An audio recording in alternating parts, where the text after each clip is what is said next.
Je m'appelle Marcus, j'ai 32 ans, je suis développeur de logiciels à Boston et j'ai une famille qui a toujours été compliquée.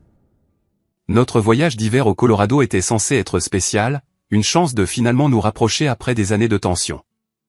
J'ai passé des semaines à attendre avec impatience ces vacances. Bien que je sache que ma sœur Jessica a toujours été l'enfant prodige, mon excitation s'est envolée en arrivant à l'hôtel lorsque j'ai découvert qu'il ne m'avait pas réservé de chambre. Ce qui s'est passé ensuite a changé notre famille pour toujours. Si vous regardez cette vidéo en ce moment, laissez un commentaire pour me dire d'où vous m'écoutez. Cliquez sur le bouton j'aime et abonnez-vous pour découvrir comment le fait de se défendre peut parfois être le déclic dont votre famille a désespérément besoin. En grandissant dans notre banlieue de classe moyenne près de Boston, le schéma s'est établi très tôt. Mes parents, Brian et Eleanor, n'ont jamais dit qu'ils préféraient ma sœur Jessica, mais leurs actions en disaient long. Quand Jessica obtenait d'excellentes notes, ils l'emmenaient dans des restaurants chics. Quand j'obtenais d'excellentes notes, je recevais un simple « bon travail » à table. Ce n'était pas seulement ma perception. Même mes tantes et oncles le remarquaient, faisant occasionnellement des commentaires que mes parents rejetaient rapidement. Jessica a 3 ans de moins que moi, et dès sa naissance, elle a semblé capter l'attention de tout le monde. Ses récitals de danse étaient des événements familiaux auxquels tout le monde devait assister. Pour mes championnats de football, mes parents arrivaient souvent en retard, prétextant des obligations professionnelles. Quand Jessica avait un rhume, ma mère restait à la maison. Quand j'avais la grippe, j'étais assez grand pour m'en sortir avec de la soupe laissée dans le réfrigérateur. En devenant adulte, le schéma a continué. Jessica a rencontré Richard à l'université, un étudiant en finance d'une famille riche qui travaille maintenant dans une prestigieuse société d'investissement. Ils se sont mariés il y a 6 ans lors d'une cérémonie somptueuse pour laquelle mes parents ont contribué à hauteur de $40 000. Ils ont un fils de 5 ans, Tyler, qui est adorable et que j'aime profondément malgré la dynamique familiale. Quand Jessica et Richard ont acheté leur maison dans un quartier huppé, mes parents ont aidé avec l'acompte de près de $100 000. Quand j'ai acheté mon appartement 1 an plus tard, j'ai mentionné avoir besoin d'un peu d'aide pour les frais de clôture. Mon père m'a suggéré de mieux budgétiser et m'a rappelé les vertus de l'indépendance financière. Ma carrière de développeur de logiciels a en fait été assez réussie. Il y a 3 mois, j'ai reçu une promotion substantielle accompagnée d'une augmentation de 30% et d'un poste de direction à la tête d'une équipe de 12 développeurs. Quand j'ai annoncé la nouvelle, ma mère a dit « C'est bien, mon chéri », avant de tourner immédiatement la conversation vers la nomination de Jessica au comité d'un gala de charité. Nos vacances familiales annuelles ont commencé lorsque Jessica et moi étions adolescents et ont continué à l'âge adulte. Elles sont généralement planifiées 6 mois à l'avance, avec la participation supposée de tout le monde. En réalité, les préférences de Jessica déterminent presque toujours notre destination. Le voyage au Colorado de cette année était en fait ma suggestion, mais seulement parce que Jessica avait mentionné vouloir y essayer le ski. Malgré ce favoritisme évident, j'ai travaillé dur pour maintenir de bonnes relations avec tout le monde. J'appelle mes parents chaque semaine. Je me souviens des anniversaires de chacun avec des cadeaux attentionnés. J'assiste à toutes les fêtes d'anniversaire de Tyler avec des cadeaux soigneusement sélectionnés qu'il adore.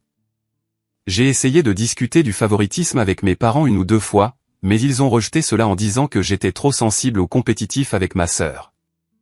La planification de ce voyage au Colorado semblait normale au début. Nous avions un groupe de discussion familiale où les dates étaient discutées et j'étais inclus dans toutes les conversations. J'ai remarqué que mes suggestions d'activités étaient souvent ignorées, mais j'y étais habitué. Quand mon père a mentionné la réservation des chambres à l'hôtel, j'ai proposé de m'occuper de ma propre réservation, mais il a insisté pour tout gérer car il avait un système pour obtenir les meilleurs tarifs dans les semaines précédant le voyage. Malgré mes réserves sur la dynamique familiale habituelle, je me suis retrouvé sincèrement excité. Je venais de terminer un projet majeur au travail et j'avais besoin de cette pause. J'ai soigneusement emballé des cadeaux pour tout le monde. Un train en bois artisanal pour Tyler que j'avais trouvé dans une boutique d'artisanat locale, une broche vintage pour ma mère qui ressemblait à celle qu'elle avait perdue il y a des années, un whisky rare pour mon père, et même une écharpe en cachemire pour Jessica. Je croyais, peut-être naïvement, que ce voyage pourrait être différent. Que cette fois, je me sentirais enfin comme un membre égal de la famille. La veille de mon vol, j'ai appelé mes parents pour confirmer les derniers détails. Ma mère semblait distraite, mais m'a assuré que tout était prêt. « Nous avons tellement hâte de te voir », a-t-elle dit, bien que son ton manquait de conviction. J'ai ignoré le sentiment tenace que quelque chose n'allait pas. Après tout, c'était la famille. Sûrement, quels que soient nos problèmes, ils ne m'excluraient pas délibérément. J'étais sur le point d'apprendre à quel point j'avais tort. L'Aspen Mountain Resort était encore plus beau que sur les photos en ligne. Des sommets enneigés offraient une toile de fond magnifique au lodge rustique de luxe avec sa façade en pierre et son entrée en bois imposante. Un immense sapin de Noël dominait le hall, décoré d'ornements qui captaient la lumière de l'énorme cheminée en pierre. Dans d'autres circonstances, cela aurait été le parfait pays des merveilles hivernales. Je suis arrivé en début d'après-midi après un vol avec escale à Denver et une navette depuis l'aéroport. Mes parents étaient arrivés le matin même et Jessica, Richard et Tyler devaient arriver peu après moi. Le hall était animé par les voyageurs des fêtes, des familles riant et planifiant leurs aventures de ski pendant que le personnel déplaçait efficacement les bagages et répondait aux questions.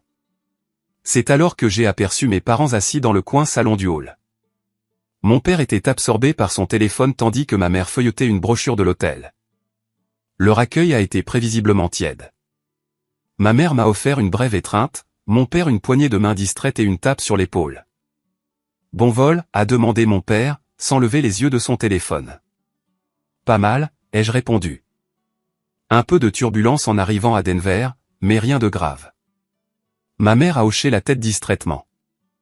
Jessica vient d'envoyer un texto. Ils sont à environ 20 minutes. Effectivement, 20 minutes plus tard, ma sœur a fait son entrée. Jessica a toujours eu le sens du spectacle, et aujourd'hui ne faisait pas exception. Elle a fait irruption dans le hall vêtue d'une tenue d'hiver de créateur qui semblait n'avoir jamais vu la neige, dirigeant le groom qui portait leurs 4 valises de luxe assorties. Richard suivait, l'air légèrement embarrassé par la scène, tout en tenant la main de Tyler. Tyler m'a repéré immédiatement et s'est libéré de son père, courant à travers le hall en criant « Tonton Marcus ». Cette excitation sincère a été le premier accueil chaleureux que j'ai reçu. Je l'ai soulevé dans une grande étreinte. « Tu m'as manqué, mon grand. J'ai quelque chose de spécial pour toi dans mon sac. » « C'est un train ? » « J'adore les trains maintenant, » a demandé Tyler, les yeux grands ouverts d'excitation. J'ai ri, surpris. « Comment tu as su ? » « J'en voulais vraiment un, et maman dit que tu m'offres toujours ce que je veux. » Au moins, j'avais fait quelque chose de bien aux yeux de Jessica, même si ce n'était que la sélection de cadeaux pour son fils. Après les salutations et les banalités de voyage, mon père a annoncé qu'il était temps de s'enregistrer. Nous nous sommes approchés de la réception où un employé souriant nous a accueillis. « Enregistrement pour la famille Wilson », a dit mon père, présentant sa carte d'identité et sa carte de crédit. L'employé a tapé efficacement sur son ordinateur. « Oui, j'ai vos réservations ici. 3 chambres, une suite king pour Brian et Eleanor Wilson, une suite familiale avec un lit king et un canapé lit pour Jessica et Richard Wilson et leur enfant. Et c'est tout. Juste les 2 chambres. » J'ai attendu qu'elle continue, mais elle préparait déjà les cartes clés. « Excusez-moi, ai-je dit, mais il devrait y avoir une 3e chambre pour Marcus Wilson. » « C'est moi. » L'employé a semblé confus et a vérifié à nouveau son système.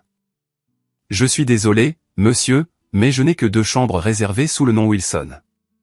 Laissez-moi vérifier s'il y a une réservation séparée à votre nom. » Après une minute de recherche, elle a secoué la tête. Je ne vois aucune réservation pour un Marcus Wilson. Souhaitez-vous réserver une chambre maintenant ? Je me suis tourné vers mon père, m'attendant à ce qu'il corrige ce que je supposais être une erreur de réservation. Le regard sur son visage m'a immédiatement dit que ce n'était pas une erreur. « Papa, tu ne m'as pas réservé de chambre. » Mon père s'est agité mal à l'aise, jetant un coup d'œil à ma mère, qui trouvait soudainement la décoration du hall fascinante. « Eh bien, Marcus, nous avons supposé que tu prendrais ta propre chambre. Tu es un adulte avec un bon travail. Jessica doit penser à sa famille, et ta mère et moi couvrons les principales dépenses du voyage. » Je suis resté là, abasourdi, alors que la signification de ces mots s'imposait à moi. Il m'avait délibérément exclu de la réservation familiale.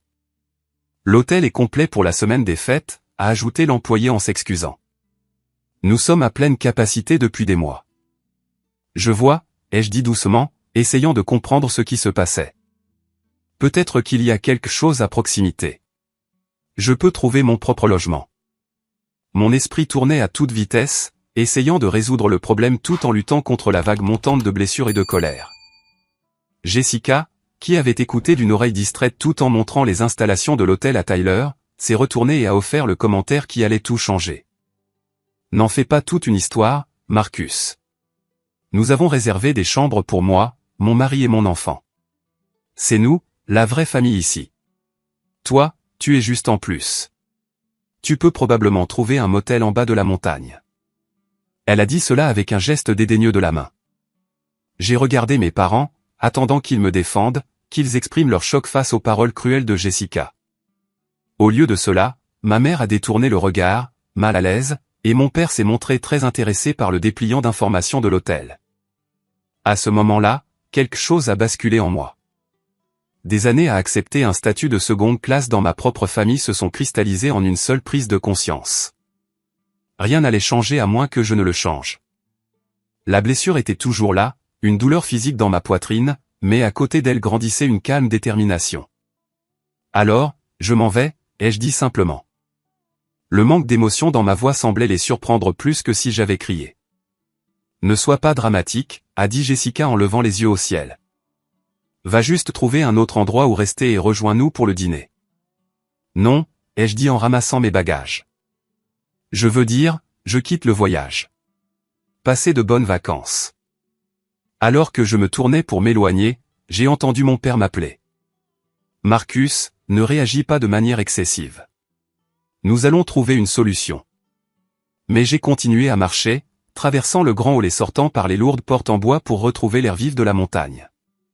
Derrière moi, je pouvais entendre la discussion étouffée de mes parents, supposant probablement que je me calmerais et reviendrais. Ils ne m'ont pas suivi. Ils n'ont pas essayé de m'arrêter. Et cela m'a dit tout ce que j'avais besoin de savoir sur ma place dans la famille. La voiture de location m'a semblé être un sanctuaire alors que j'étais assis derrière le volant, les mains agrippées fermement tandis que j'essayais de calmer ma respiration. Je n'avais même pas réalisé que je retenais mes larmes jusqu'à ce qu'une s'échappe sur ma joue. Je l'ai rapidement essuyée, en colère contre moi-même de me soucier encore autant de gens qui, de toute évidence, se souciaient si peu de moi.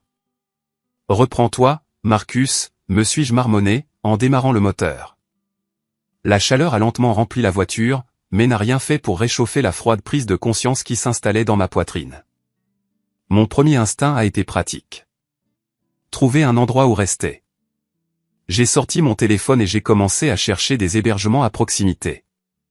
Mais comme l'avait dit l'employé, tout à Aspen était complet pour la semaine des fêtes. Les quelques chambres disponibles étaient soit à 300 miles de là, soit à des milliers de dollars la nuit.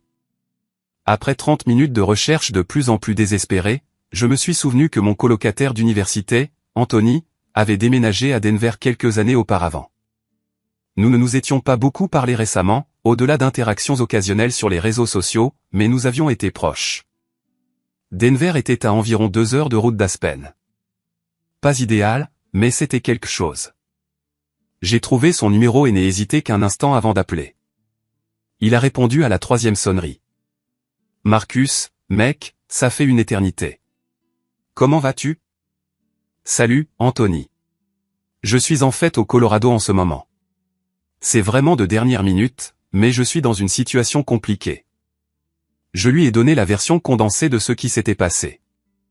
Il y a eu un bref silence quand j'ai fini. Laisse-moi voir si j'ai bien compris, a dit Anthony lentement. Ta famille t'a invité en vacances, ne t'a pas réservé de chambre, et quand tu l'as découvert, t'as pratiquement dit que tu ne faisais pas vraiment partie de la famille. C'est à peu près ça. Mec, monte dans ta voiture et conduis jusqu'à Denver tout de suite. J'ai une chambre d'amis à ton nom. On va s'amuser bien plus que ta famille, de toute façon. L'acceptation et le soutien immédiat ont failli me faire perdre contenance à nouveau. Tu es sûr? C'est la semaine de Noël. Je ne veux pas déranger. Déranger? Marcus, on a vécu ensemble pendant 3 ans à l'université. Je t'ai vu avec une intoxication alimentaire à cause de ce camion à tacos douteux. Rien n'est une imposition après ça.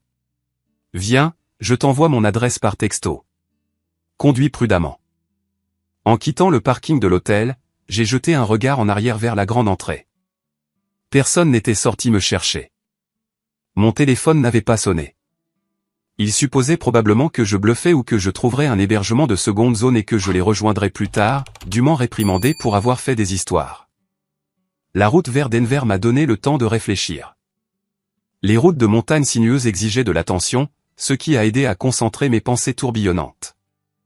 Le magnifique paysage du Colorado s'étendait autour de moi. De vastes forêts de pins saupoudrées de neige, des falaises spectaculaires et des vallées ouvertes. C'était le paysage de vacances que j'attendais avec impatience, mais pas dans les circonstances que j'avais imaginées. Au fil des kilomètres, ma blessure s'est progressivement transformée en autre chose. Il y avait de la colère, certes, mais aussi un étrange sentiment de légèreté. Pour la première fois de ma vie d'adulte, j'étais complètement libéré de l'effort constant de gagner l'approbation de ma famille. C'était à la fois terrifiant et exaltant. Au moment où j'ai atteint Denver et suivi le GPS jusqu'à l'adresse d'Anthony, j'avais pris une décision. Cette semaine serait pour moi, pas pour plaire à mes parents, pas pour accommoder Jessica, pas pour être la personne la plus mature une fois de plus, juste pour moi. Anthony vivait dans un immeuble d'appartements moderne dans un quartier branché de Denver. Alors que je me garais et rassemblais mes bagages, il est apparu à l'entrée et a couru pour m'aider. « Bienvenue à la Casa Anthony », a-t-il souri, prenant un de mes sacs. Il avait l'air bien, plus musclé qu'à l'université, avec une barbe bien taillée, mais le même sourire facile et les mêmes yeux chaleureux. Son appartement était spacieux et meublé avec style, clairement. Sa carrière en design architectural se portait bien. De grandes fenêtres offraient une vue sur la skyline de Denver et, au loin, les montagnes. « C'est super », ai-je dit, sincèrement impressionné. « Merci encore de m'accueillir. » « Sérieusement, arrête de me remercier. Je suis ravi de t'avoir ici. J'allais juste regarder des séries en boucle et trop manger pendant les fêtes. Maintenant, j'ai une raison légitime de faire visiter ma ville et de faire tous les trucs de touriste que je ne prends jamais le temps de faire. » Il m'a montré la chambre d'amis, qui était propre et confortable avec une salle de bain privée attenante. Une fois que j'ai posé mes bagages, il m'a tendu une bière de son frigo, et nous nous sommes assis dans son salon, rattrapant les années depuis notre dernière rencontre en personne. Alors que la conversation revenait naturellement à ma situation familiale, l'expression d'Anthony est devenue sérieuse. « Écoute, je sais que ce ne sont pas mes affaires, mais ce que ta famille a fait est vraiment dégueulasse. Mes parents ont divorcé quand j'avais 12 ans, et la nouvelle famille de mon père a fait des trucs similaires, me faisant toujours sentir comme une roue de secours. Tu sais, il m'a fallu des années pour réaliser que je n'avais pas à continuer de me pointer juste pour être traité comme de la merde. Comment as-tu géré ça, ai-je demandé. Mal, au début, a-t-il ri. Beaucoup de mets en colère et de disputes pendant les fêtes, mais finalement j'ai commencé à fixer des limites. J'ai arrêté d'accepter des invitations qui ressemblaient à des obligations, j'ai commencé à passer les fêtes avec des amis qui voulaient vraiment de moi. J'ai créé mes propres traditions. C'était dur, mais mec, ça a tout changé. Pendant que nous parlions, j'ai vérifié mon téléphone et j'ai vu que j'avais 5 appels manqués, 2 de ma mère, 3 de mon père, et une série de textos allant de l'agacement à l'inquiétude. J'ai mis le téléphone en silencieux et je l'ai rangé. « Tu ne vas pas répondre ?» a demandé Anthony. « Pas ce soir. Peut-être pas cette semaine. J'ai besoin d'un peu de distance pour comprendre ce que je veux d'eux à l'avenir. » Anthony a hoché la tête. Pause de santé mentale familiale. Je soutiens totalement ce plan. Alors, que veux-tu faire de tes vacances inattendues à Denver? Nous avons passé la soirée à planifier. Il y avait une autre station de ski à environ 1 heure de Denver, moins fréquentée qu'Aspen. Denver avait des musées, d'excellents restaurants, un centre-ville animé et même un marché de Noël. Anthony a mentionné qu'un groupe de ses amis organisait une soirée le lendemain soir et que je serais le bienvenu. Pour la première fois depuis mon arrivée au Colorado, j'ai ressenti une véritable excitation. Pas l'enthousiasme forcé que je rassemblais habituellement pour les événements familiaux, mais une réelle anticipation pour des expériences que je voulais vraiment vivre. Avant d'aller me coucher, j'ai complètement éteint mon téléphone. Quel que soit le drame familial qui se déroulait à Aspen, il pouvait attendre. Pour une fois, je me choisissais. De retour à Aspen, les premières heures après mon départ se sont déroulées exactement comme je l'aurais prédit, ma famille a continué ses plans de vacances, légèrement dérangés par ma sortie spectaculaire, mais largement indifférente. Mes parents se sont installés dans leur chambre, ont défait leurs valises, puis ont rejoint Jessica, Richard et Tyler au restaurant de l'hôtel pour un déjeuner tardif. Ma chaise vide était l'éléphant dans la pièce que tout le monde ignorait studieusement. Il va se calmer et nous appeler plus tard, a dit mon père avec confiance, en commandant une bouteille de vin cher pour la table. Marcus a toujours été sensible. Ma mère a acquiescé, bien que ses yeux se tournent occasionnellement vers l'entrée du restaurant. Il a probablement trouvé un hôtel maintenant. Peut-être dans l'une des villes voisines. Jessica était moins diplomate. Je ne sais pas pourquoi il en fait toute une histoire.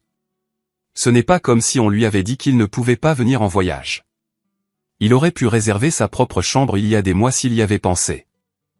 Richard, qui avait toujours été poli mais distant avec moi, semblait mal à l'aise. Peut-être que quelqu'un devrait vérifier s'il va bien. Il commence à faire nuit et les routes de montagne peuvent être dangereuses. C'est un homme adulte, a répondu mon père d'un ton dédaigneux. Il n'a pas besoin qu'on le surveille. Seul Tyler semblait vraiment préoccupé par mon absence. Où est allé tonton Marcus? Il a dit qu'il avait un cadeau pour moi. Il fait juste l'idiot, lui a dit Jessica. Il reviendra. La famille a passé l'après-midi à s'installer dans ses chambres et à explorer les installations de l'hôtel. Ma mère m'a appelé 2 fois, laissant de brefs messages me demandant où je logeais et quand je les rejoindrais pour le dîner. Les appels de mon père étaient plus directs. C'est puéril, Marcus. Rappelle-nous et réglons ça comme des adultes. Alors que le soir approchait et que je n'étais toujours pas revenu ni n'avais répondu à aucun appel, les premiers signes d'une réelle inquiétude ont commencé à faire surface. Ça fait 5 heures, a dit ma mère alors qu'ils se réunissaient pour le dîner. Il aurait dû appeler maintenant.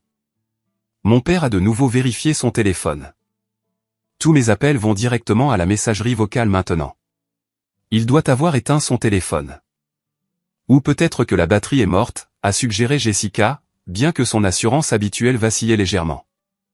Ou il n'y a pas de réseau là où il est. Le dîner a été une affaire morose. La conversation tournait sans cesse autour de moi malgré les tentatives de se concentrer sur la planification des activités du lendemain. Tyler a demandé de mes nouvelles plusieurs fois, manquant clairement l'oncle qui jouait toujours avec lui et apportait les meilleurs cadeaux. Au moment où ils sont retournés dans leur chambre cette nuit-là, ma mère était ouvertement inquiète. Brian, et si quelque chose lui était arrivé? Et s'il avait eu un accident sur ces routes de montagne? Eleanor, il va bien, a insisté mon père, bien qu'il ait vérifié son téléphone une dernière fois avant de se coucher. Il essaie juste de marquer un point. Le lendemain matin, alors qu'il n'y avait toujours pas de nouvelles de moi, l'ambiance des vacances de la famille s'était considérablement dégradée. L'inquiétude de ma mère s'était intensifiée jusqu'à la quasi-panique. Ce n'est pas le genre de Marcus de disparaître comme ça. Même quand il est en colère, il appelle toujours, s'est-elle inquiétée au petit déjeuner. Je vais vérifier à la réception, voir s'ils peuvent nous aider. Le personnel de l'hôtel était compatissant mais limité dans ce qu'il pouvait faire. Oui, ils ont confirmé que j'avais bien quitté l'hôtel hier après-midi avec mes bagages. Non, ils ne m'avaient pas vu revenir. Non, ils ne pouvaient pas partager d'informations sur l'endroit où j'aurais pu aller en raison des politiques de confidentialité. Mon père, dont l'irritation était maintenant teintée d'une réelle inquiétude, a suggéré qu'ils poursuivent leur cours de ski prévu, raisonnant que je les contacterais éventuellement. Jessica était d'accord. Mais ma mère était trop distraite pour s'amuser sur la piste pour débutants. Alors qu'un moniteur enseignait patiemment les bases à Tyler, Jessica se retrouva inhabituellement pensive. Richard remarqua son silence inhabituel. « Tu penses à Marcus ?» demanda-t-il. « Il est ridicule », répondit-elle automatiquement, mais sans sa conviction habituelle. « Il sait comment gâcher des vacances parfaitement bonnes. » Richard lui lança un long regard. « Jess, tu as dit à ton frère qu'il ne faisait pas partie de la vraie famille. » C'était assez dur. « Je ne le pensais pas comme ça », a-t-elle protesté. « Je voulais juste dire que nous avions besoin de la suite familiale parce que nous avons Tyler. »« Tu sais que ce n'est pas ce que tu disais », a dit Richard doucement. « Tu as toujours été en compétition avec Marcus pour l'attention de tes parents, et tu as toujours gagné. C'est peut-être pour ça que tu continues à le repousser. » Jessica regarda son mari, choquée par sa critique inattendue. Avant qu'elle ne puisse répondre, Tyler est tombé dans la neige et a commencé à pleurer. La conversation a été mise de côté alors qu'il se précipitait pour le réconforter. Mais les mots de Richard avaient fait mouche d'une manière que Jessica n'était pas prête à reconnaître. Dans l'après-midi, toujours pas de nouvelles de moi. L'inquiétude de mes parents s'était intensifiée. Mon père a commencé à appeler les hôtels locaux pour découvrir ce que j'avais appris la veille, tout était complet dans un rayon de 50 miles. Il a dû trouver quelque chose, marmonna-t-il, de plus en plus frustré. Ou peut-être qu'il est retourné à Denver pour prendre un vol de retour. Ma mère était maintenant ouvertement angoissée. Nous devons appeler la police, Brian. Et s'il est blessé quelque part? Et leur dire quoi? Que notre fils de 32 ans s'est énervé et est parti. Ils nous diront d'attendre 48 heures. La famille s'est réunie pour un dîner précoce. L'atmosphère festive de l'hôtel contrastait fortement avec leur tension croissante. C'est pendant ce repas que mon père a finalement confronté Jessica. « C'est en partie de ta faute », a-t-il dit sans détour. Ce commentaire sur la vraie famille était complètement déplacé. Le visage de Jessica rougit. « Alors tout est de ma faute ? C'est vous qui ne lui avez pas réservé de chambre. C'est vous qui m'avez toujours appris que j'étais spécial, que je méritais plus. » Nous n'avons jamais dit ça, a protesté faiblement ma mère. Vous n'aviez pas besoin de le dire. Vous le montriez tous les jours, a rétorqué Jessica.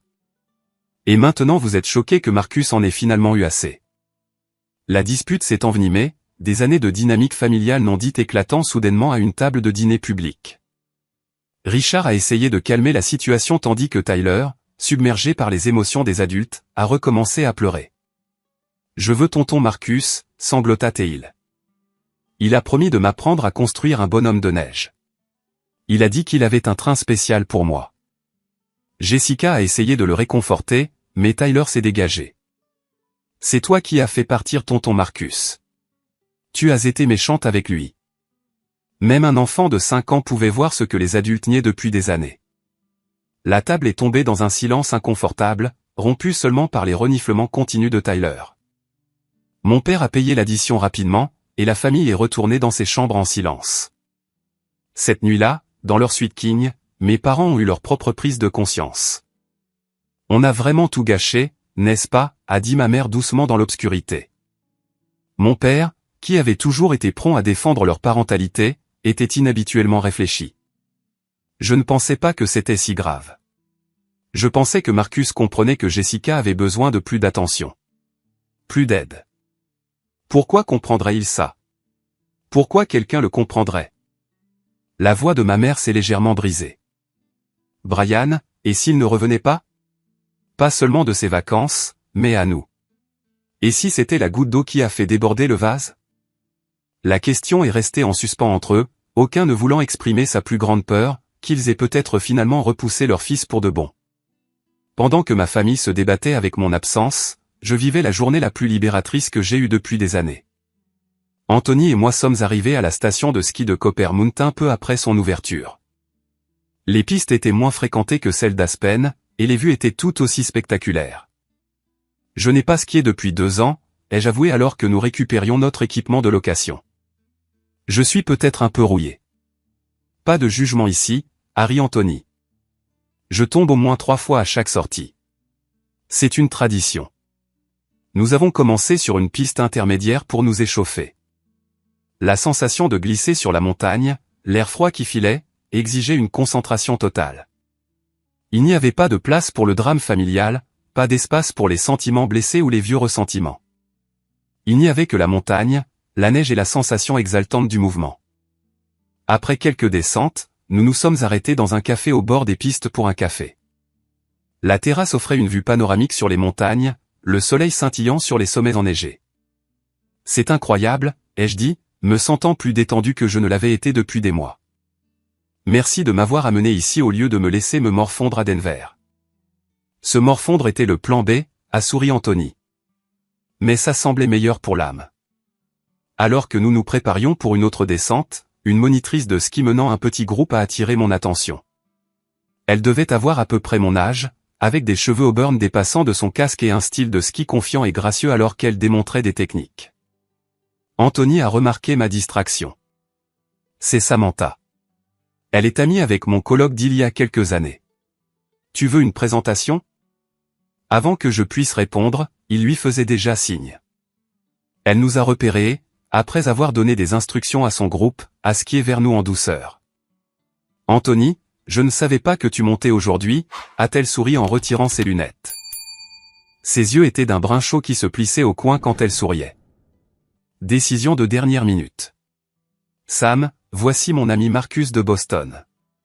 Marcus, voici Samantha, la meilleure monitrice de ski du Colorado et un être humain plutôt décent aussi. Quel bel éloge, ai-je ri en tendant une main gantée. Enchanté. De même.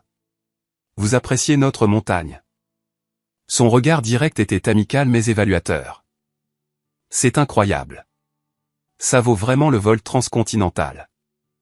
Nous avons bavardé brièvement avant qu'elle ne doive retourner à son groupe.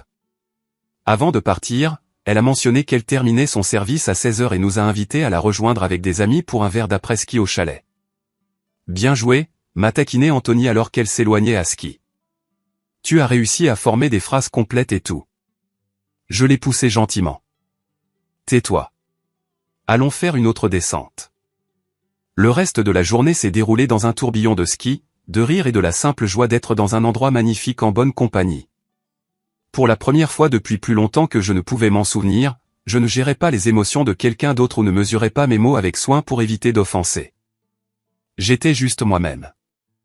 À 16 h, nous avons retrouvé Samantha et ses amis au chalet. Le groupe était accueillant et décontracté, des passionnés de plein air qui vivaient d'aventure en montagne. Alors que nous partagions des pichets de bière et des assiettes de nachos, la conversation a coulé facilement, du ski au travail en passant par les récits de voyage. Quand Samantha m'a demandé ce qui m'amenait au Colorado, j'ai donné une version simplifiée des événements, des vacances en famille qui ont mal tourné, et une reconnexion avec un vieil ami à la place. La famille peut être compliquée, a-t-elle dit avec compréhension. Je n'ai pas parlé à mes parents pendant un an dans ma vingtaine. La meilleure chose que j'ai jamais faite pour notre relation, ironiquement. Vraiment? Qu'est-ce qui s'est passé? Elle a décrit comment ses parents avaient désapprouvé sa décision de devenir monitrice de ski au lieu d'utiliser son diplôme de commerce pour un emploi en entreprise. Le point de rupture est survenu lorsqu'ils ont refusé d'assister à son petit mariage avec un autre moniteur, prétendant que c'était approuver ses mauvais choix de vie. J'en ai eu marre d'essayer de gagner leur approbation, alors j'ai arrêté d'essayer. Un an plus tard, ma mère a appelé de nulle part, a dit qu'il s'ennuyait de moi. Nous avons recommencé à parler, mais avec de nouvelles limites. Ils respectent mes choix maintenant, même s'ils ne les comprennent pas toujours. Son histoire a résonné profondément en moi. Comment as-tu trouvé le courage de maintenir cette limite si longtemps, ai-je demandé. Ce n'était pas tant du courage que de l'autopréservation, a-t-elle répondu. J'ai réalisé que j'étais le seul à souffrir en essayant de les faire changer d'avis. Une fois que j'ai accepté qu'ils n'approuveraient peut-être jamais mes choix, j'ai pu prendre des décisions basées sur ce que je voulais vraiment. Ce soir-là, alors qu'Anthony nous ramenait à Denver, j'ai vérifié brièvement mon téléphone. L'écran s'est allumé de notifications, 28 appels manqués, 43 messages textés et de nombreux messages vocaux. Waouh, a commenté Anthony en jetant un coup d'œil. Ils font vraiment exploser ton téléphone. J'ai parcouru quelques-uns des messages. Ils allaient de l'irritation initiale de mon père, c'est immature, Marcus, à l'inquiétude croissante de ma mère, s'il te plaît, fais-nous savoir que tu es en sécurité, en passant par la contrition surprenante de Jessica, je n'aurais pas dû dire ce que j'ai dit. S'il te plaît, rappelle. Après un moment de réflexion, j'ai composé un seul texto à mes parents, je suis en sécurité. Je profite de vacances ailleurs. C'est tout, a demandé Anthony. C'est tout, ai-je confirmé en éteignant à nouveau le téléphone. Ils savent que je vais bien. C'est tout ce dont ils ont besoin pour l'instant. Au cours des 2 jours suivants, Anthony et moi avons exploré Denver. Nous avons visité le musée d'art, goûté des bières locales et passé une soirée dans un club de jazz. Samantha est descendue des montagnes pour nous rejoindre pour dîner un soir, et la connexion entre nous a continué de grandir. Le 3e soir, assis sur le balcon d'Anthony avec des bières à la main, il a posé la question que j'évitais. Alors, que se passera-t-il quand tu retourneras à Boston avec ta famille? Je veux dire. Je suis resté silencieux un long moment, regardant les lumières de la ville contre le ciel qui s'assombrissait. Je pense que je dois redéfinir certaines limites. Toute ma vie, j'ai été celui qui faisait des compromis, celui qui faisait des concessions, celui qui acceptait moins. Et pourquoi? pour être le bon fils qui est toujours traité comme une pensée après coup. Anthony a hoché la tête de manière encourageante. Je ne veux pas les couper complètement de ma vie, ai-je continué. Mais je ne peux pas non plus revenir à la façon dont les choses étaient. Je pense à ce que tu as dit sur la création de ses propres traditions. Peut-être que le Noël prochain, je ferai un voyage avec des amis à la place. Tu es toujours le bienvenu ici, a offert sincèrement Anthony. Merci. Et peut-être que je verrai ma famille selon mes propres termes. Des visites courtes.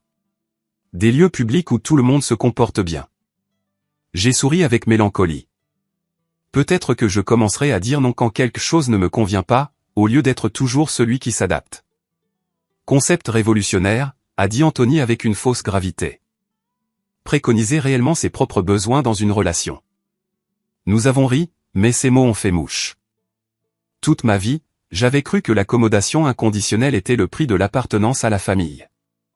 Il ne m'était jamais venu à l'esprit que des relations familiales saines devraient impliquer un respect et une considération mutuelle. Cette nuit-là, j'ai dormi plus paisiblement que je ne l'avais fait depuis des mois, libéré du poids constant de la recherche d'une approbation que je n'allais jamais recevoir pleinement. L'appel est arrivé le 5e jour de mon exil auto-imposé. J'étais assis dans un café avec Samantha, qui avait son jour de congé et était redescendue à Denver. Nous planifions une excursion d'une journée au Garden of the God à Colorado Springs quand mon téléphone a sonné. Je l'avais rallumé la veille, bien que je filtre toujours les appels de ma famille. Cette fois, c'était mon père, et quelque chose m'a poussé à répondre. Allô? Marcus. Dieu merci. La voix de mon père était tendue par le stress. Nous avons besoin de ton aide. Tyler a eu un accident. Mon estomac s'est noué. Qu'est-ce qui s'est passé? Est-ce qu'il va bien? Il est tombé sur la glace à l'extérieur de l'hôtel. Poignet cassé et une légère commotion cérébrale. Nous sommes à l'hôpital d'Aspen Valley. Ta mère est anéantie. Jessica ne peut pas s'arrêter de pleurer. Et nous n'avons pas de voiture. La navette de l'hôtel fonctionne selon un horaire de vacances. Nous ne pouvons pas avoir de taxi ou de VTC avant des heures. Et Richard, ai-je demandé, calculant déjà le temps de trajet de Denver à Aspen. Urgence professionnelle. Il a dû rentrer à Boston ce matin. La voix de mon père s'est légèrement brisée. Marcus, je sais que nous t'avons terriblement traité. Je n'ai pas le droit de demander, mais Tyler te réclame, et nous sommes coincés ici sans moyen de transport. J'ai couvert le téléphone et j'ai rapidement expliqué la situation à Samantha. Sans hésitation, elle a dit, ton neveu a besoin de toi. Je vais prendre un Uber pour retourner chez mon ami. J'arrive, ai-je dit à mon père. C'est à 2 heures de route de Denver. Envoie-moi les détails de l'hôpital par texto. Anthony a été tout aussi solidaire quand je l'ai appelé pour expliquer. Prends ma voiture, a-t-il insisté. Je peux prendre un Uber pour aller au travail cette semaine. Tu veux que je vienne avec toi pour un soutien moral? J'ai hésité, puis j'ai accepté. Avoir une partie neutre présente pourrait aider à éviter que la confrontation familiale inévitable ne dégénère. La route vers Aspen était tendue. J'étais inquiet pour Tyler, mais aussi appréhendé d'affronter ma famille après être parti et les avoir ignorés pendant des jours. Anthony a gardé la conversation légère, sentant mon anxiété. Souviens-toi, tu fais ça pour Tyler, m'a-t-il rappelé alors que nous approchions d'Aspen. Tu ne dois rien aux adultes. L'hôpital d'Aspen Valley était un établissement moderne en périphérie de la ville. Nous avons trouvé ma famille dans la salle d'attente du service de pédiatrie. Ma mère m'a repéré la première, se levant de sa chaise avec un cri. « Marcus, tu es venu. » Elle s'est précipitée vers moi, les bras tendus. J'ai accepté son étreinte avec raideur, puis j'ai reculé. « Comment va Tyler ?» Ils lui posent un plâtre et font quelques derniers tests, a dit mon père, s'approchant plus prudemment. Le médecin dit qu'il ira bien, mais ils veulent l'observer pendant quelques heures à cause de la commotion. Jessica était assise sur une chaise dans un coin, le visage bouffi de larmes. Quand elle m'a vu, quelque chose d'inattendu s'est produit. Au lieu de sa posture défensive habituelle ou de son attitude dédaigneuse, elle s'est complètement effondrée. « Je suis tellement désolé, sanglota-t-elle. Tout est de ma faute. Si je n'avais pas été si horrible avec toi, tu aurais été là, et peut-être que Tyler ne serait pas tombé, et tout s'effondre, et je ne sais pas comment réparer tout ça. L'émotion brute semblait la surprendre autant que moi.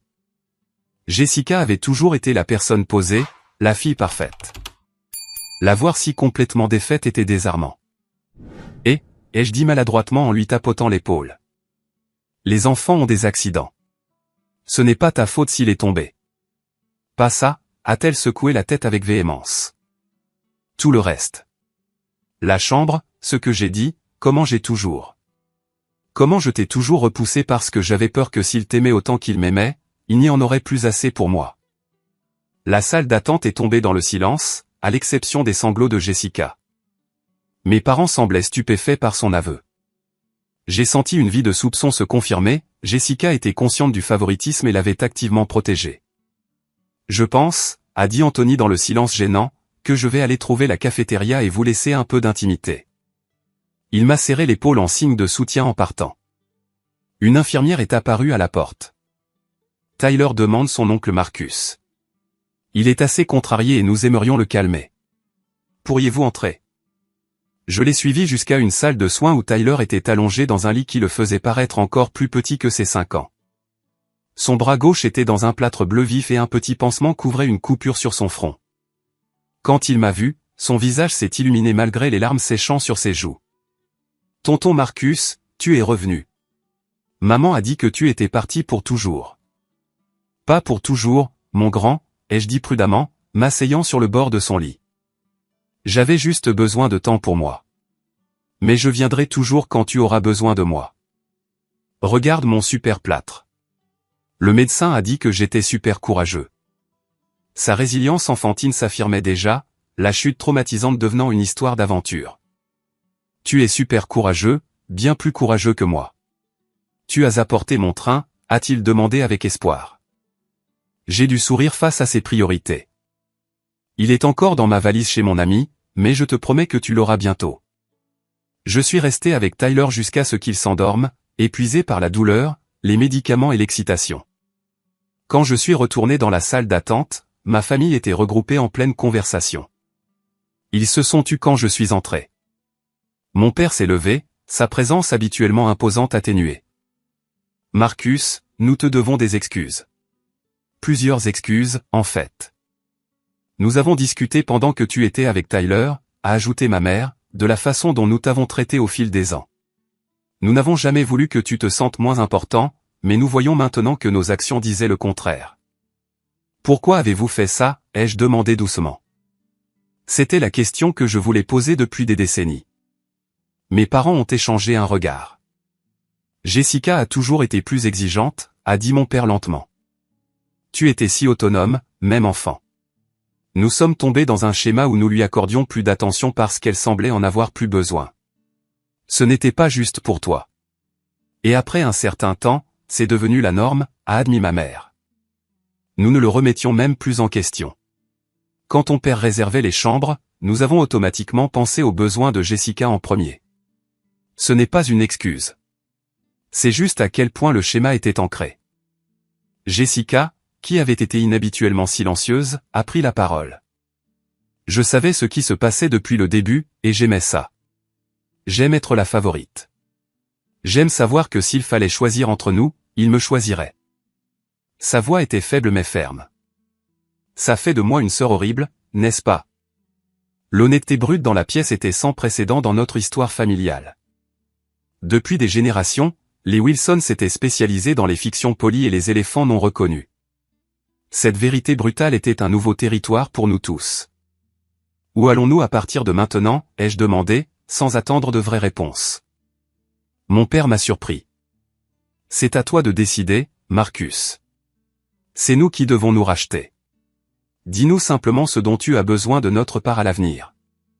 Avant que je puisse répondre, Anthony est revenu avec du café pour tout le monde. Son timing était parfait, offrant un moment pour digérer la conversation émotive. Alors que nous sirotions tout le café médiocre de la cafétéria de l'hôpital, Richard a appelé pour prendre des nouvelles de Tyler. Jessica l'a mis sur haut-parleur et il était audiblement soulagé d'entendre que j'étais arrivé. Marcus, merci d'être venu, a-t-il dit sincèrement. Je suis désolé d'avoir dû partir ce matin. Le bureau de Boston avait une crise qui ne pouvait pas attendre. Ce n'est rien, ai-je répondu. Tyler ira bien. Après que Jessica l'ait informé de l'état de Tyler, Richard a demandé à me parler en privé. Je suis sorti dans le couloir avec le téléphone. J'étais un prepared pour sa franchise. Je veux m'excuser de ne pas avoir parlé plus tôt, a-t-il dit. J'ai vu comment il te traite, et je n'ai jamais rien dit. Ce n'était pas ma place d'interférer. Mais en tant qu'autre étranger dans la famille Wilson, j'aurais dû montrer plus de solidarité. Sa reconnaissance était étonnamment significative. Richard et moi n'avions jamais été proches, mais sa reconnaissance de la dynamique familiale a validé mon expérience d'une manière que les excuses tardives de mes parents n'avaient pas tout à fait réussi. J'apprécie ça, ai-je dit simplement. Quels sont tes plans maintenant, a-t-il demandé. Est-ce que tu restes à Aspen? Honnêtement, je ne sais pas, ai-je admis. Anthony a offert sa place à Denver pour le reste de la semaine. Je pourrais y retourner. Quelle que soit ta décision, je la respecte. Sache juste que Tyler t'adore, et j'apprécie l'influence positive que tu as sur lui. Après avoir raccroché, je suis retourné dans la salle d'attente pour trouver le médecin informant ma famille. Tyler sortirait dans quelques heures avec des instructions de soins et des rendez-vous de suivi à Boston. Quelqu'un devra rester avec lui cette nuit et le réveiller toutes les quelques heures à cause de la commotion, a expliqué le médecin. Je le ferai, s'est immédiatement porté volontaire Jessica. Alors que le médecin partait, mon père s'est tourné vers moi. Marcus, nous comprenons si tu ne veux pas rester à Aspen, mais nous aimerions avoir une chance de réparer ça d'une manière ou d'une autre. J'ai regardé Anthony, qui m'a fait un signe d'encouragement. Je ne reste pas à l'hôtel de luxe, ai-je dit fermement. Mais Anthony et moi avons réservé une chambre dans un hôtel du centre-ville d'Aspen pour ce soir, pour être près de Tyler. Nous verrons pour le reste demain. Ce n'était pas un pardon, pas encore, mais c'était un début. L'hôtel qu'Anthony et moi avons trouvé dans le centre-ville d'Aspen était un modeste établissement 3 étoiles, un contraste frappant avec le complexe de luxe que ma famille avait choisi. Mais il était propre, confortable et, surtout, c'était un terrain neutre. Le lendemain matin, nous avons retrouvé ma famille pour le petit déjeuner dans un café à mi-chemin entre nos emplacements. Tyler, malgré son plâtre et le pansement sur son front, était de bonne humeur, fasciné par les signatures que le personnel de l'hôpital avait déjà ajoutées à son plâtre. Tu dois le signer aussi, tonton Marcus, a-t-il insisté, protégeant soigneusement son plâtre du sirop d'érable alors qu'il dévorait une pile de pancakes. J'ai obéi, écrivant « Bon rétablissement, champion ». Amour, tonton Marcus, dans un espace qu'il a indiqué avoir gardé spécialement pour moi. Les adultes ont eu une conversation maladroite, tournant autour du pot jusqu'à ce qu'Anthony, Dieu le bénisse, l'aborde directement. Alors, a-t-il dit joyeusement pendant une pause dans la conversation, j'ai entendu dire que vous prévoyez une thérapie familiale à votre retour à Boston. Mes parents ont eu l'air surpris, puis penauds. Nous avons mentionné que ce pourrait être une bonne idée, a admis mon père. C'est attendu depuis longtemps, a ajouté ma mère. Nous avons beaucoup de schémas à désapprendre. Jessica, qui avait été inhabituellement discrète, a acquiescé. J'ai déjà trouvé quelqu'un qui se spécialise dans les dynamiques familiales. Elle a des disponibilités en janvier. J'ai été surpris par leur initiative, mais toujours méfiant. Une seule séance de thérapie ne va pas régler des décennies de problèmes. Nous savons, a dit mon père sérieusement. Ce n'est qu'un point de départ. Nous nous engageons à faire de vrais changements, Marcus. Si tu es prêt à nous donner une chance. La sincérité dans sa voix était quelque chose que j'avais rarement entendu me concernant. Habituellement, mon père réservait ce ton pour les réalisations de Jessica ou les étapes de Tyler. J'ai besoin de temps, ai-je dit honnêtement. Et j'ai besoin de voir un changement constant, pas seulement des promesses faites dans le sillage émotionnel d'une crise. C'est plus que juste, a rapidement convenu ma mère. La conversation s'est tournée vers des questions pratiques, que faire des 3 jours de vacances restants. Mes parents m'ont surpris en suggérant de quitter l'hôtel de luxe et de déménager dans un hébergement à Denver. Nous pourrions passer quelques jours à explorer la ville, a proposé mon père. Le ski de Tyler est évidemment en suspens, mais il y a plein d'activités intérieures qui seraient plus faciles avec son plâtre. Si ça te convient, Marcus.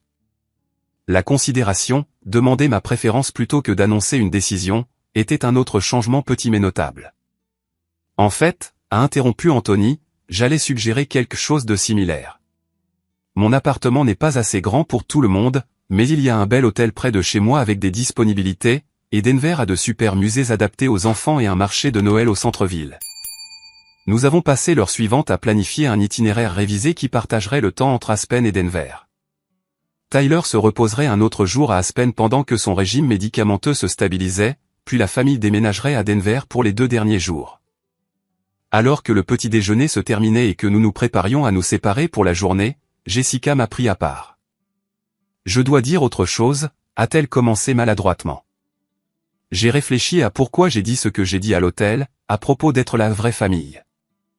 J'ai attendu, ne lui facilitant pas la tâche. C'était une conversation attendue depuis longtemps.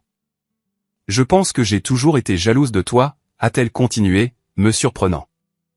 Tu es si autonome. Tu as construit ta carrière sans aide. Tu as cette confiance que je n'ai jamais eue, malgré tous les avantages qu'on m'a donnés. Ce n'est pas du tout comme ça que je me vois, ai-je admis. Je sais. C'est une partie du problème. Tu ne vois pas à quel point tu es impressionnant. Et j'ai travaillé très dur pour que ça reste comme ça. Elle avait l'air sincèrement pleine de remords. Je suis désolé, Marcus. J'ai été une sœur terrible. Pas terrible, ai-je dit après un moment. Juste humaine.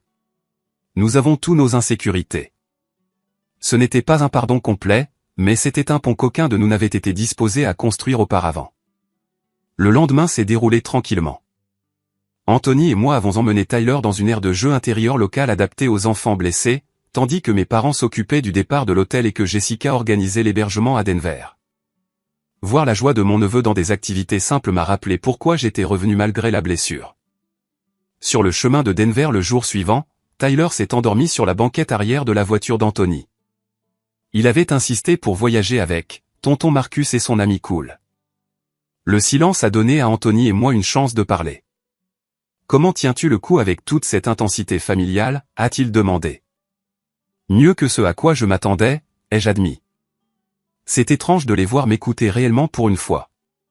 Je ne suis pas sûr de combien de temps ça va durer. Le changement est difficile, surtout pour briser des schémas de toute une vie.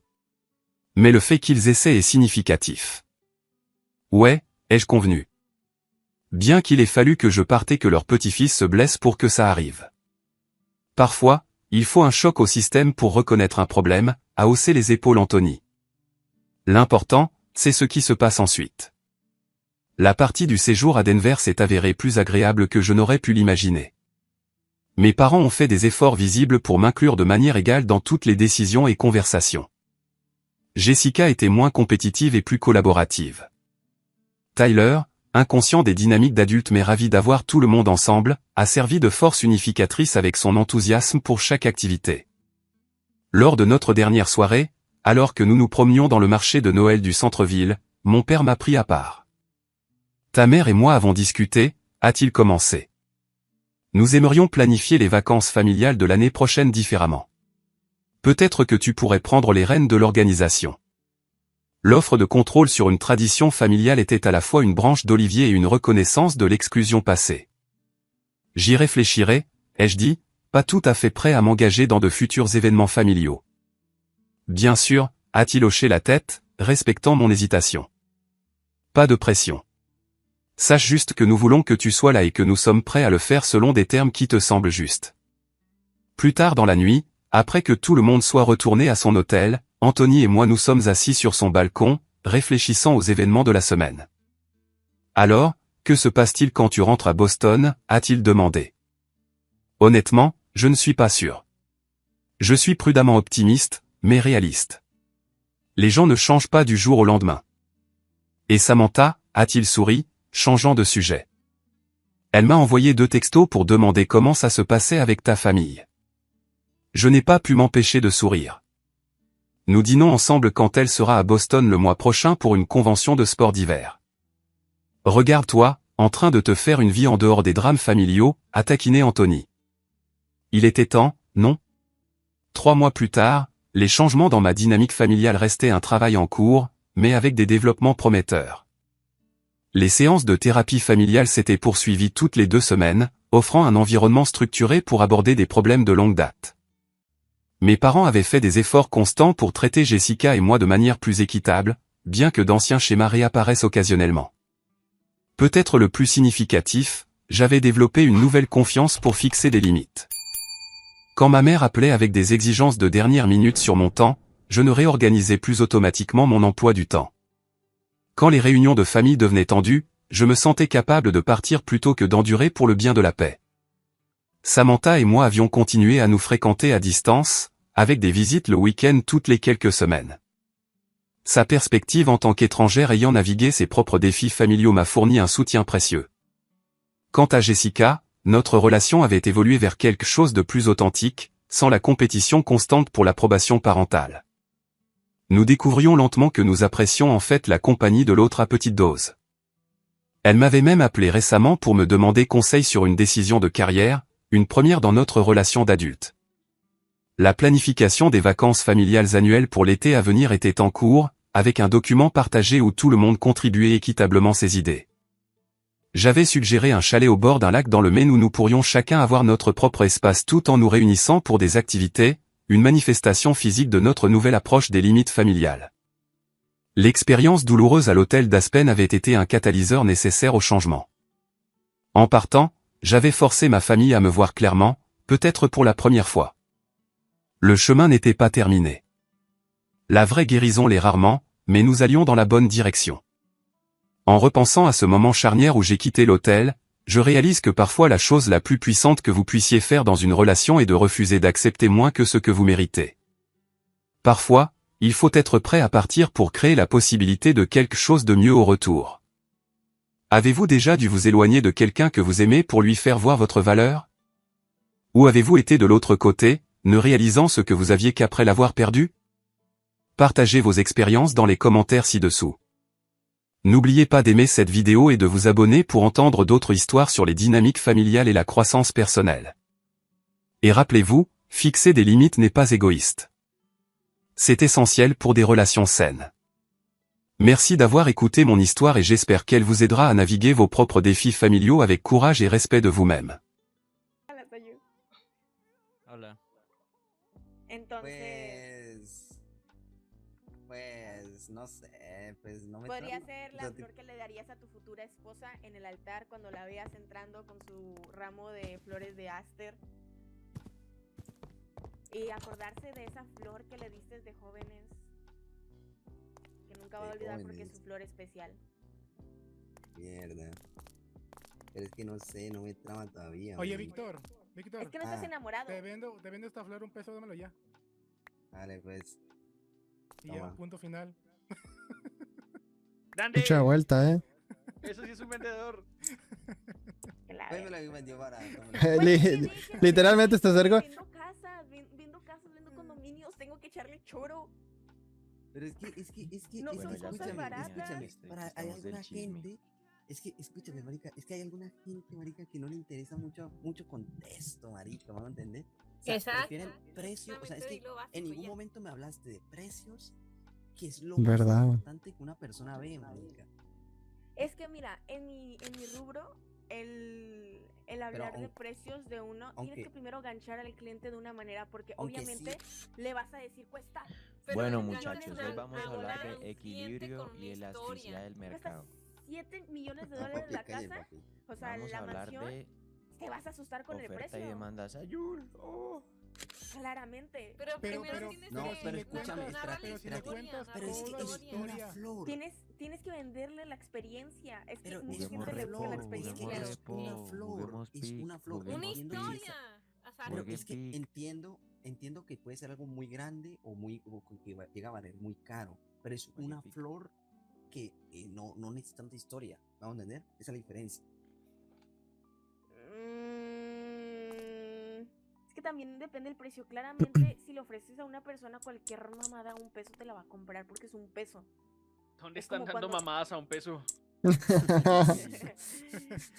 Acá con Tonch. O sea, se entiende. Claramente si llega Javi, si Javi te la vende Oh, a oh, 20 diamantes, le va a decir, pues ¿qué hace, oh, abuela? gracias. No. Oh, No, le voy a decir que no. oh, O le vas a decir que no directamente, exactamente. oh. Bro, exactamente, Pero si le lo cuentas que- lo que toda, quiere- si le cuentas Pic. toda la historia, y le dices son Pic 20, con Javi. no, pues vete a... Ya, Sí, ya le sí. quitas tiempo, le quitas Pero, horas. O sea, pero O tiene sea, un yo entiendo, porcentaje más. yo entiendo el punto Pic, de Pic. Zack, ¿no? Pic. ¿Cómo se llama? NASA. Pic. Dick. Aster. NASA. Dick. Dick. NASA. Es que no sé La cómo- NASA. Asacmi. Dick. Dick. Dick. NASA. Bandida. Bandida. Bandida. Mm. NASA.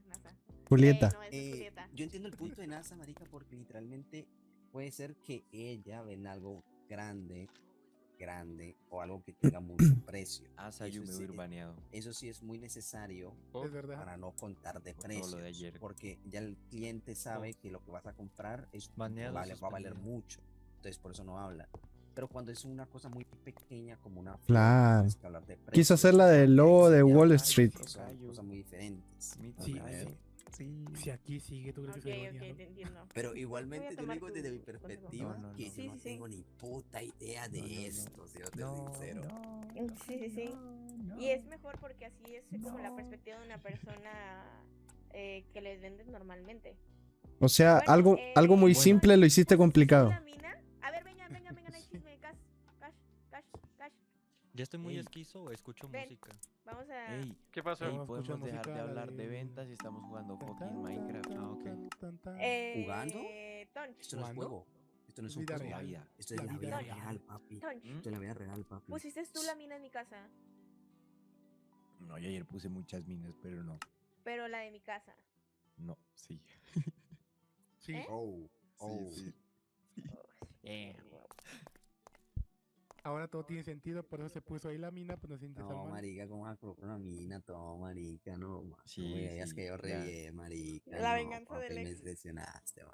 Venganza del ex. No, es que ayer estábamos jugando con las minas y ya se había explotado. No, como o sea, papi, todo el no. coso y yo dije, A ver, pongámosla. Tonch. Y el que se Explotamos metió. la parte de No, afuera, papi, no le dentro de diste la A re casa. mal. venda. Con Y razón no se metió a venda, pasaste. sí. Porque ¿A es que venda lo también se habíamos baneó? puesto y Sayu y baneado. Doru sabían que estaba ahí, pero no le íbamos a explotar. No, no Y venden a la venda venda, sí. marica. Y a venda se metió a la casa.